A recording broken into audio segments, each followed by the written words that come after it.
আবার একটা ব্যর্থ এশিয়া কাপ মিশন শেষ করলো বাংলাদেশ টিম। এশিয়া কাপ শেষে এখন তারা আফগানিস্তানের বিপক্ষে ওডিআই সিরিজ খেলার জন্য প্রস্তুতি নিচ্ছে। অত সহজ একটা জয় হাতছাড়া করার পর এখন তারা ওডিআই সিরিজ খেলবে আফগানিস্তানের বিপক্ষে। এই সিরিজে আমার মনে হয় না কোনো বাংলাদেশি সাপোর্টাররা স্টেডিয়ামে খেলা দেখতে যাবে, কারণ তাদের যে চিন্তাধারা, তারা মনে হয় না বাংলাদেশ ক্রিকেট ভক্তদেরকে খুশি মনে কখনো ক্রিকেট মাঠ থেকে বিদায় করতে পারবে। এত দুর্দান্ত বোলিং করার পরেও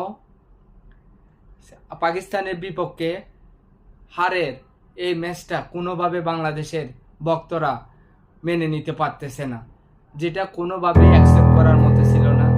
বাংলাদেশ টিম বরাবরের মতো হতাশ করে বাংলাদেশের ভক্তদেরকে চিরবিদায় করছে এশিয়া কাপ থেকে।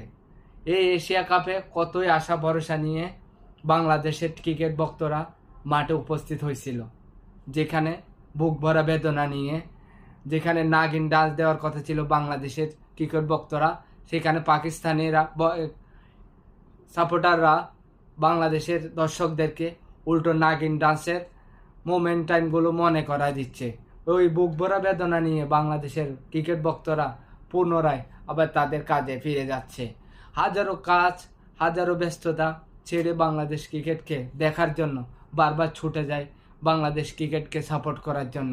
আর বাংলাদেশ ক্রিকেটাররা বারবার বাংলাদেশের ক্রিকেট ভক্তদেরকে বুক ভরা বেদনা দিয়ে বিদায় করে দেয় মাঠ থেকে। বাংলাদেশ ক্রিকেটে এই দুর্দশা কবে শেষ হবে জানি না, কিন্তু ম্যাচের পর ম্যাচ শেষ হয়, প্লেয়ার ওপর প্লেয়ার পরিবর্তন হয়, কিন্তু ক্রিকেট খেলা বাংলাদেশ টিমের কখনো পরিবর্তন হয় না। সেই 2000 সাল থেকে আমি যখন ক্রিকেট খেলা বুঝি তখন থেকে দেখতেছি যে বাংলাদেশ ক্রিকেট টিমে যে পরিমাণ 1-2 রান 3 রান লাস্ট বলে 6, এক ওভারে 20 রান 25 রান দিয়ে দেওয়া, এরকম বড় জিতা ম্যাচগুলা যখন হেরে যায়, এরকম বেদনাদায়ক হারগুলা দেখতে দেখতে আজ 2025 সালে এসেও সেম কাজটা বাংলাদেশ টিম করে দেখাইলো। সে মোহাম্মদুল্লাহ রিয়াদ, সে মুশফিকুর রহিম 1 রান ছিল দরকার, ওইখানে 6 মারতে গিয়ে বাংলাদেশ টিমকে এশিয়া কাপ ট্রফি থেকে দূরে সরাই দিল।